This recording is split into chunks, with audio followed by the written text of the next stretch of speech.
সুবহানাল্লাহ।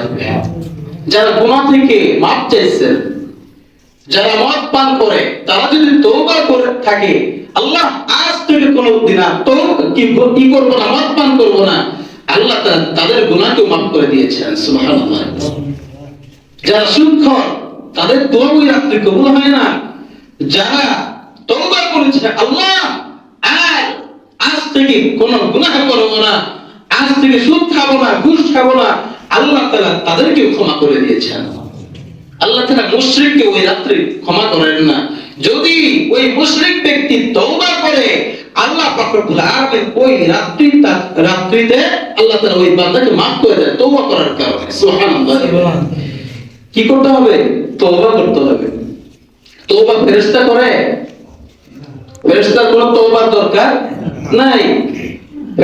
শুধুমাত্র তওবার দরজা খোলা তাদের জন্য, জিনদের জন্য আর মানুষদের জন্য।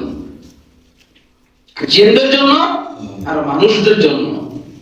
সামনে আল্লাহ তাআলা যদি আমাদেরকে মাহে রমজান দান করেন, সেই মাহে রমজানে আমরা একটা রাত্রি পাবো, যে রাত্রি মূল্য হবে 1000 বছরের তুলনায় অধিক সম্মানিত রাত। সুবহানাল্লাহ। আসলে শবে বরাতে আমরা অনেকে কিছু বিদআত কাজ করে থাকি। আমাদের এই গ্রাম অঞ্চলগুলোতে হয় কিনা জানি না, আমাদের সিরাজগঞ্জের গ্রাম অঞ্চলগুলোতে আমরা দেখেছি অনেক হালুয়া রুটি বানাই। হালুয়া রুটি খাওয়া তো কোনো খারাপ জিনিস না, কিন্তু শবে বরাতকে উপলক্ষ করে হালুয়া রুটি খাওয়া বেদাত।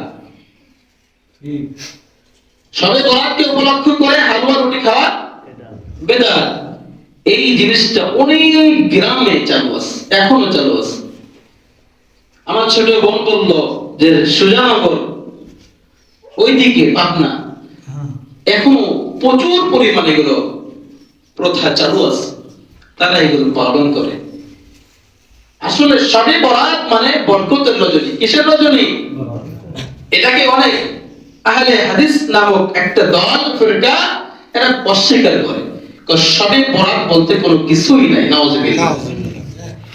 শবে বরাত বলতে নাকি কিছুই নাই, অথচ হাদিসে পাক ইরশাদ রয়েছে নবী আলাইহিস সালাম এই রাতে একা একা কবর জিয়ারত করেছেন। সুবহানাল্লাহি ওয়া বিহামদিহি। কবরস্থানে গিয়ে দোয়া করেছেন, কবরবাসীদের জন্য দোয়া করেছেন, আকাশের দিকে তাকিয়ে দোয়া করেছেন।